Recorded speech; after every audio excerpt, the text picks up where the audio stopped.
se retrouve pour une nouvelle vidéo de présentation des prochaines mises à jour de la deuxième partie de la bêta du mode Minecraft Cyber Nebula officiel. Nous avons atteint le 95e téléchargement du mode Cyber Nebula.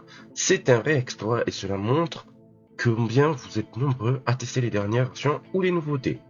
Vos retours sont essentiels pour améliorer ce mode et enrichir l'univers et l'histoire de Cyber Nebula.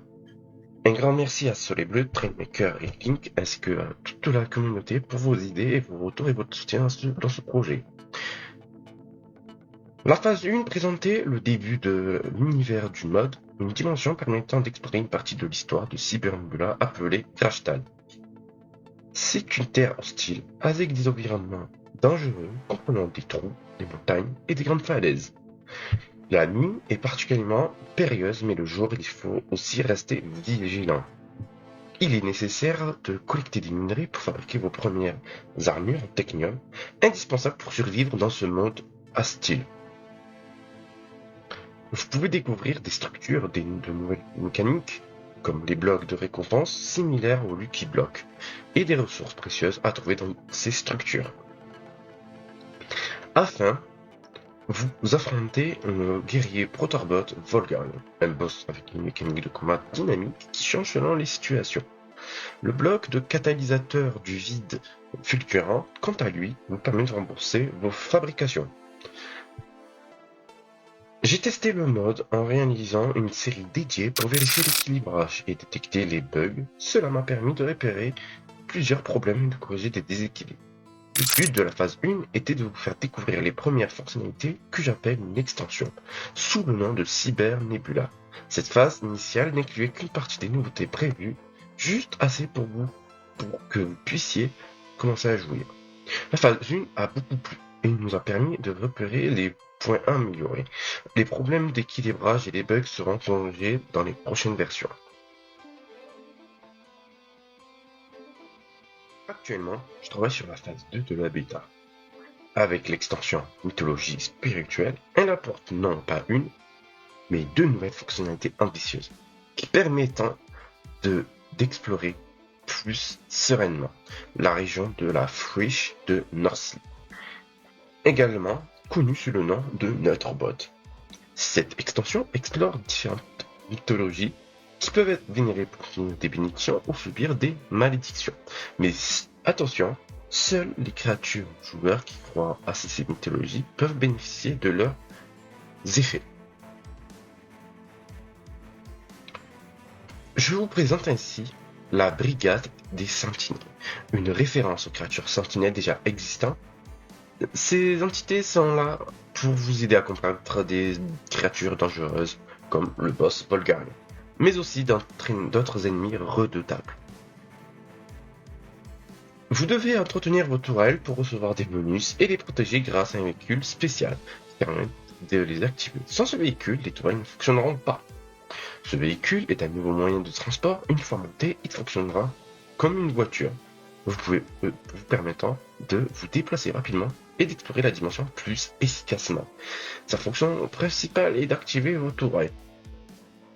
Les tourelles doivent être fabriquées à partir d'objets spécifiques. Il faut également obtenir des items pour monter dans la voiture et d'autres objets pour entretenir et booster les tourelles.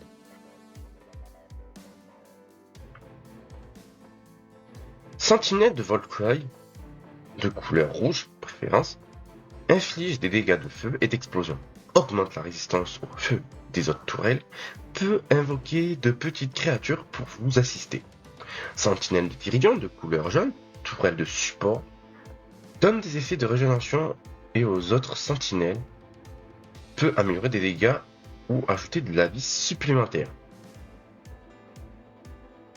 Sentinelle de fulgurante verte, tourelle de type invocateur.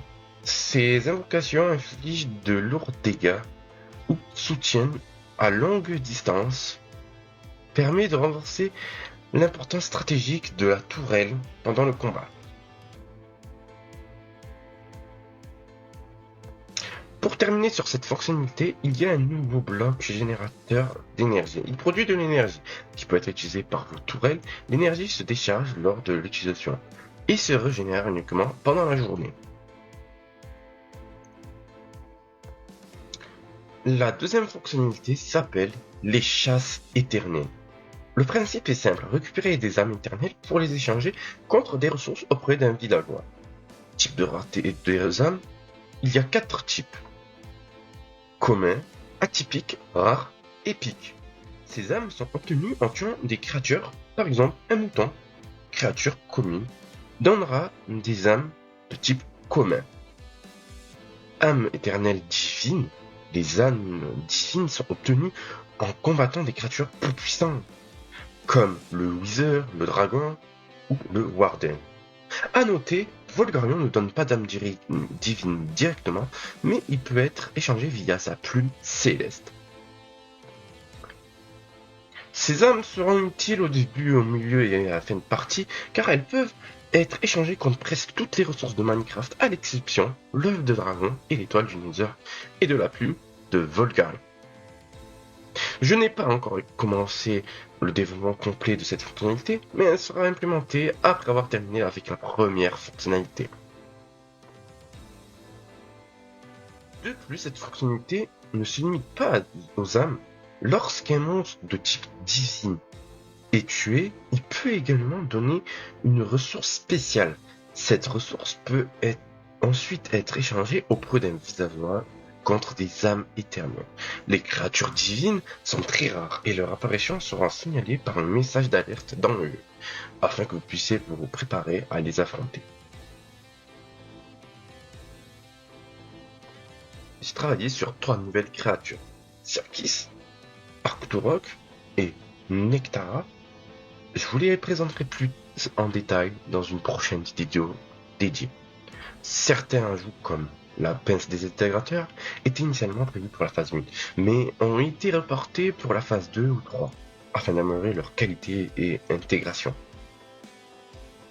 La compatibilité est prévue, mais lors de la mise à jour de mon logiciel, des erreurs ont été détectées et leur correction prend du temps. Je dois donc prioriser la phase 2 puis la phase 3 avant de lancer la version finale officielle du mode.